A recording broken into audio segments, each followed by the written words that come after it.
Y&R spoilers reveal in the luxurious space meticulously decorated for Nikki's memorable birthday party.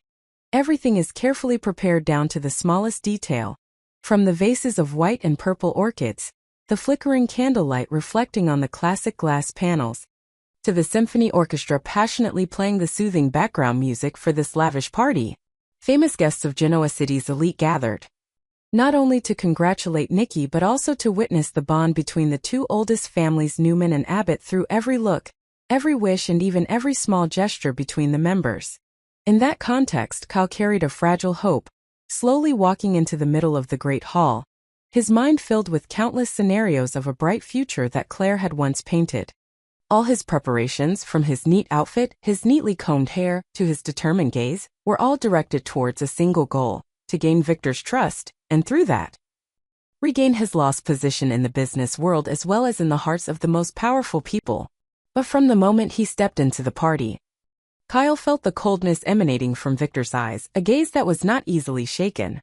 Claire, whom he had always trusted, stood in the corner of the hall, silently praying for the success of his plan, not only for Kyle but also for her own cherished dream, a future where the Abbott and Newman bloodlines joined forces, bringing balance to both empires, and proving her own worth after years of being overlooked. For Claire, this was not just a simple matchmaking mission, but an affirmation of her maturity and desire to be recognized by her own relatives. The decisive moment came when Kyle stepped forward, holding a velvet box containing an exquisitely engraved charm bracelet, a gift he had commissioned from a longtime artisan in Paris. Every line, every gemstone contained wishes for longevity, happiness, and unity, things Kyle had hoped to convey to Nikki as a testament to his goodwill and sincerity. He opened the box, presented Nikki with the gift and a carefully prepared speech, filled with emotions of admiration, gratitude, and hope for a new beginning between two families that had once been at odds. Kyle's words echoed in the light-filled room. Amid the expectant eyes of Claire, some members of the Abbott family, and Victor's meaningful silence. However, just when everything seemed to be going smoothly, when the polite applause of the guests rang out in response to the performance, Victor, the man known as the mustache, the symbol of power and uncompromising coldness, suddenly broke the atmosphere with a sarcastic smirk. He looked at Kyle with a scrutinizing gaze as if he wanted to strip away every mask, every hidden intention behind that elegant appearance. And then, in front of everyone, Victor did not hesitate to bluntly criticize the performance that he considered too much, calling it an attempt at flattery and sincere, even sarcastically saying, "Your tricks are still immature, Kyle." He emphasized that such cheap tricks would never shake the iron will of a true Newman, especially the head of the family. The atmosphere in the room suddenly turned cold. Whispers began to rise in the corners and everyone's eyes turned to Kyle, who had just experienced an unprecedented moment of public humiliation. Nikki, though clearly sensing Kyle's embarrassment and hurt, did not dare to speak up to defend him, because she herself understood that no one could resist Victor's will at that moment. Claire was stunned, her hands clenched, her heart filled with disappointment, because all the hope she had placed in Kyle and the plan to reconcile the two families had gone up in smoke in an instant. For her, this was not just a failure but the collapse of every dream she had ever dared to hope to achieve. In that moment, Kyle felt isolated and disoriented. He suddenly realized that all his efforts to please, all his careful preparations were nothing compared to Victor, a man who was used to power, to intrigue, and had experienced many times more than he. Victor's cold gaze seemed to penetrate all the layers of cover, forcing Kyle to face the truth that he, despite his proud Abbott bloodline, was still just an outsider in this fierce power game. Victor's every word was like a knife, not only cutting off Kyle's every shred of hope, but also reminding everyone present that, here, the rules only belong to those with enough courage and experience, those who are willing to pay the price to protect their position. And absolutely never let anyone, especially an outsider like Kyle, have a chance to get in. Nikki's birthday party, which was supposed to be a time for reconciliation and the beginning of new relationships, has now become a stage for a power drama, where the strong always win, and the weak retreat silently and bitterly. As the lights dim and the guests leave, the echoes of that public humiliation still echo in everyone's minds. Kyle knows that he has just learned a valuable lesson, and Claire realizes that the dream that seemed within reach has been shattered in just a moment. But deep down, Perhaps it is failures like these that are the catalyst for each person to grow, become stronger, and who knows, one day, they will find a way to turn the tables. To reclaim everything that was once taken away under Victor Newman's icy gaze. Claire once thought that, after everything she had been through with Kyle, after every moment the two of them sat quietly together, discussed every small step in the plan, calculated every risk, she was mature enough to see through the unwritten rules of the Newman family. She believed that, with the combination of sincere love and reasonable strategies, she could make her grandfather, Victor Newman, open his heart. Claire not only bet on love, but also sent her desire to be recognized, to step out of the family shadow that had always covered her life since birth. And Kyle was the decisive piece in this game. He possessed the confidence of an Abbott, handsome and elegant, not afraid to take risks, ready to show off in front of a crowd for the greater goal of winning Victor's trust. Nikki's birthday party was the decisive moment, where all calculations, expectations, and insecurities converged at one point. Claire had prepared every detail, reminding Kyle how to choose a gift, telling him to say sincere words but not too ostentatious, guiding him step by step to avoid the pitfalls in Victor's words and eyes. She herself could not sleep well for many nights, always imagining a magical moment where her grandfather accepted Kyle, and the two could freely love each other without being torn apart by the history of Abbott-Newman conflict.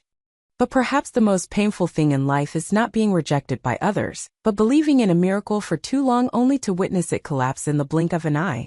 As Kyle walked forward, holding the carefully prepared gift, his eyes shining with hope, Claire sat in the front row, her palms cold with excitement.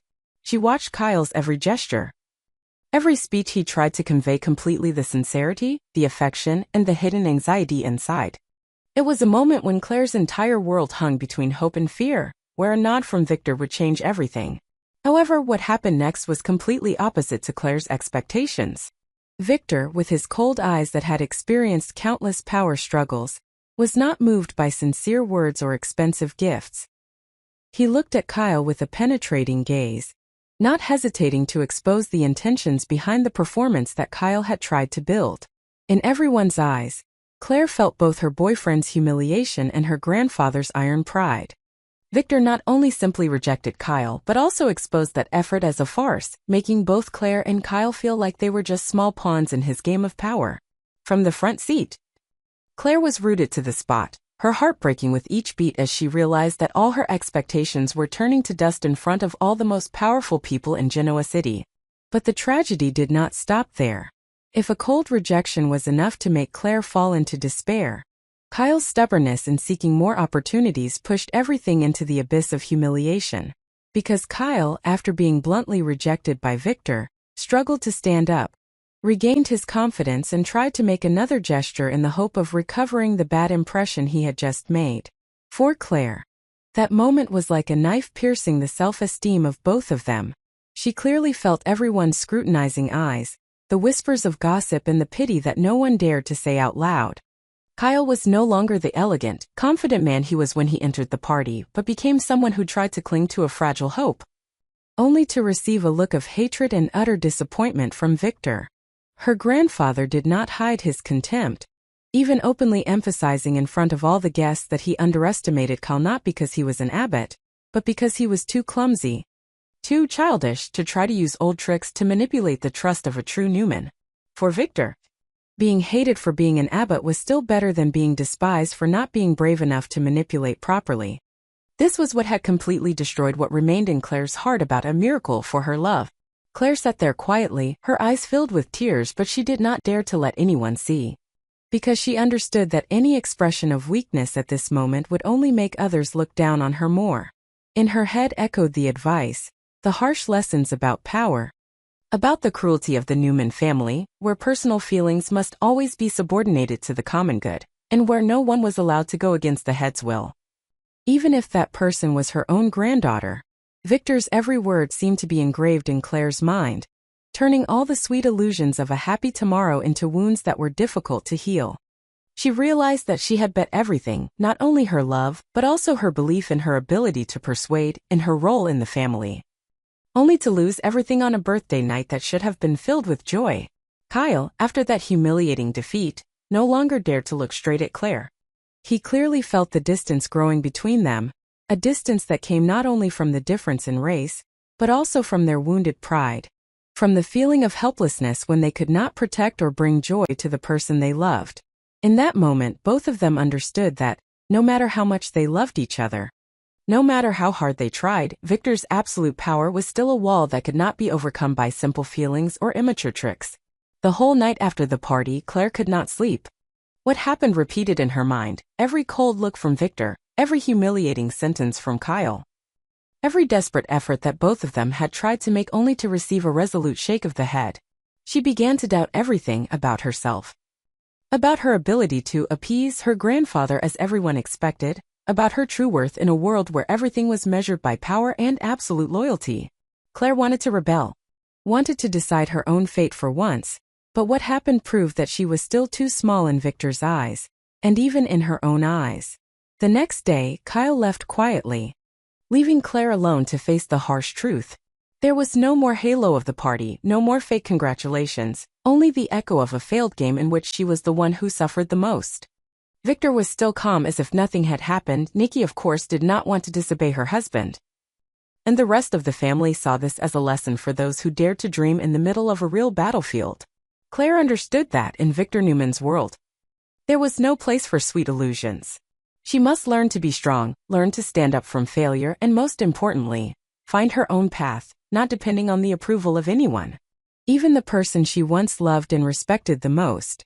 Otherwise, she will forever be just a spectator in her own life, always having to witness the people she loves being hurt and unable to do anything but blame herself for betting too much on things that do not belong to her. And perhaps from that fateful night, Claire will no longer be the dreamy girl of yesterday. Deep down, a part of her soul has died along with the illusion of harmony between love and power, between sincerity and calculation. But it is also from this pain that she may find the motivation to grow up, to stand up and build a future that no longer depends on fragile miracles, but is based on her own true strength and belief. Claire has never felt so lost as she does now, as every attempt to bridge the two worlds seems to only push them further apart.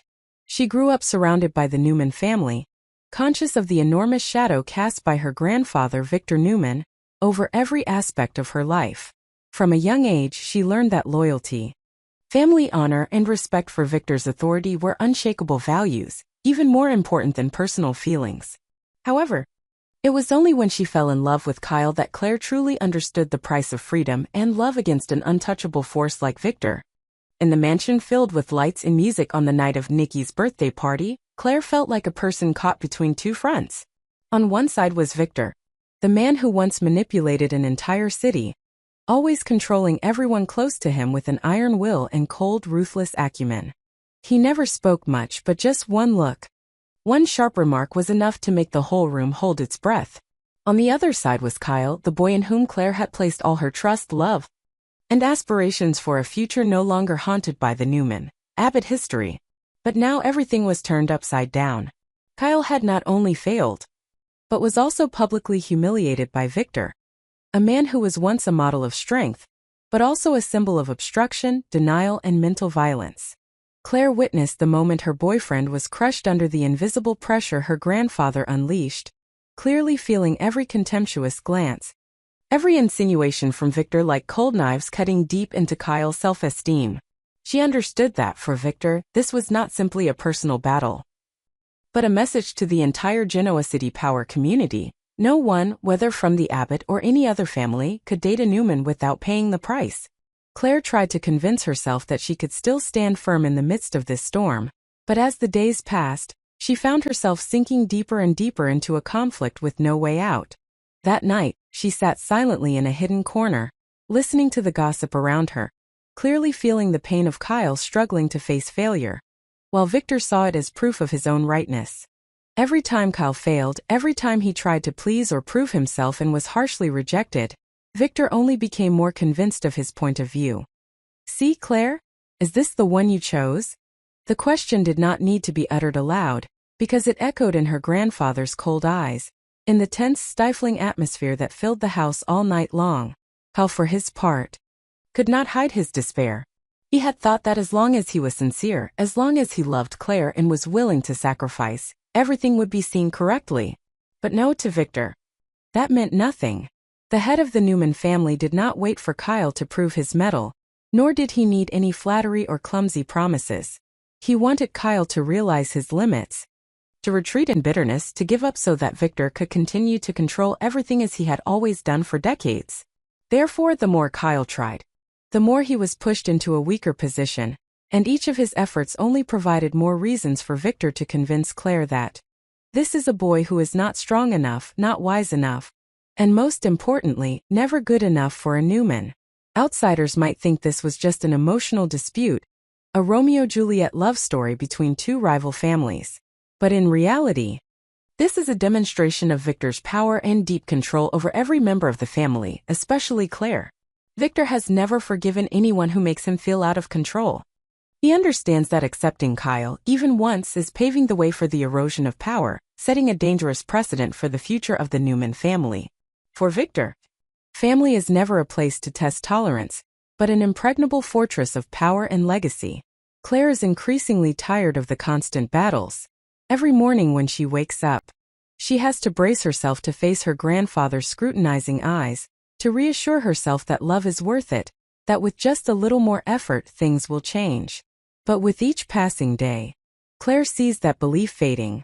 Can a relationship that is constantly strained between family loyalty and personal feelings last? How much longer can she endure before she is forced to give up, to save her last remaining self-respect? Meanwhile, Kyle seemed to sink deeper and deeper into a feeling of rejection and helplessness.